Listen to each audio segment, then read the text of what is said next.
All right, today we are taking a tour of Linux, but we're going to skip the shiny stuff, the graphical desktops and all that. We are going straight to the foundation to understand how the system really works. And that quote, right there, is the perfect way to think about it.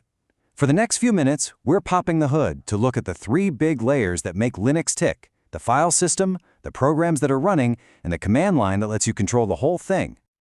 So our first big idea is, well, it's actually beautifully simple. It's this core principle in Linux that just about everything is treated as a file. So what's the big deal with this? Well, the power here is consistency. Instead of having to learn a bunch of different ways to talk to a document, or your printer, or even a network connection, Linux just gives you one single unified way to do it all, through the file system. It's pretty genius. And this whole philosophy is organized into this single big tree structure. It all starts from the root, which is just that // you see. From there, you've got all these different branches, and they each have a really clear purpose. So for example, /bin is where your essential commands live, while /etc is for all your system settings. And /dev, that's where it gets really cool. That's where you'll find these special files that actually represent your physical hardware. And this structure, it has some serious real-world benefits for keeping your system stable. See, the /var directory is where things that change a lot, like log files, are kept. So a really smart move is to put /var on its own separate slice of the disk. That way, if a log file goes crazy and starts growing, it can't fill up all your disk space and bring the whole system crashing down. It's a great defensive move. Okay, let's dig just one level deeper. Every single thing in that file tree, every file, every directory has something called an inode. The easiest way to think of it is like an index card for that file. It holds all the critical info about the file, who owns it, what the permissions are, and most importantly, pointers to where the actual data is physically sitting on the disk. This whole inode thing brings up a really fascinating, kind of weird puzzle.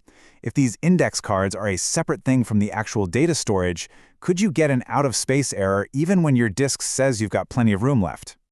And the answer is a very surprising yes. See, when you first set up a disk, a fixed number of these inode index cards are created. So if you were to create millions upon millions of tiny, maybe even empty files, you could actually use up every single one of those inodes. And then you can't create any new files, even with gigabytes of free space just sitting there. It's a classic trap for sysadmins. All right, so we've looked at the static blueprint of the file system. Now, let's switch gears and look at the system's dynamic lifeblood, processes, which really are just running programs.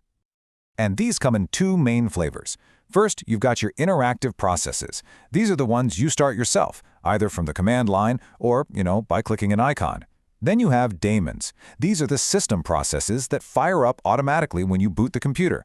They just hum along quietly in the background, taking care of essential tasks. Now, here's something absolutely crucial for security.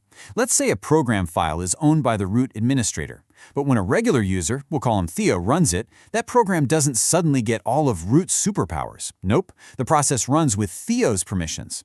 This separation between the real user ID and the effective user ID is totally fundamental to how Linux keeps things secure. So what happens when all these programs you're running eat up all your physical memory, your RAM? Well, to keep from crashing, the system does something called swapping. It takes chunks of memory that aren't being used much and shunts them over to the hard drive. But here's the catch. Hard drives are way, way slower than RAM. So when your system is swapping heavily, that's when it starts to feel incredibly sluggish and unresponsive. And of course, sometimes programs freeze or misbehave. When that happens, there's a proper way to shut them down. First, you find its unique process ID, or PID. Then you use the kill command to politely ask it to shut down. If it just ignores you, well, then you bring out the big hammer, kill 9. That tells the system to just terminate it. Right then and there, no questions asked. For running tasks automatically, Linux has tools like cron and at. And here's a really clever pro tip for keeping your system happy. When you schedule your automated jobs, pick weird times, like 2:47 a.m. Why? Because a lot of standard system maintenance scripts are set to kick off right on the hour, and this little trick helps you avoid any potential collisions. So, we have the blueprint, the file system, and we have the lifeblood, the processes. Now we need the controls. And in Linux, that's the shell. It's that powerful command line interface that gives you direct access right to the heart of the system. Now, I know it can look a little intimidating at first, but the shell has some fantastic help built right in. The man command will pull up the manual page for any other command. It's the perfect quick reference. Info often gives you a more in-depth tutorial, and if you don't even know what command you're looking for, app² lets you search for it just by using a keyword.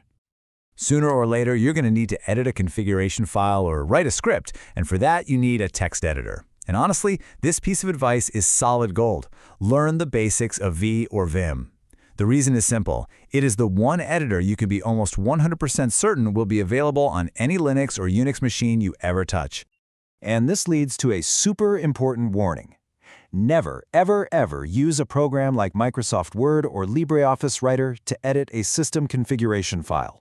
These programs sneak in all kinds of hidden formatting code that will totally confuse the system and can absolutely break things. You have to use a proper plain text editor, always. So you can see how these layers all fit together, right? You have a unified file system that gives you the structure, you have processes that bring that structure to life, and you have a powerful shell that gives you complete control. It's really this interconnected design that's the key to truly understanding Linux. And that really leaves us with one final thing to think about. How does this elegant layered architecture, this foundation of files and processes, and a powerful shell allow the exact same operating system to run on everything from a tiny little smartwatch all the way up to the world's most massive supercomputers? That incredible flexibility, that's the real genius of its design.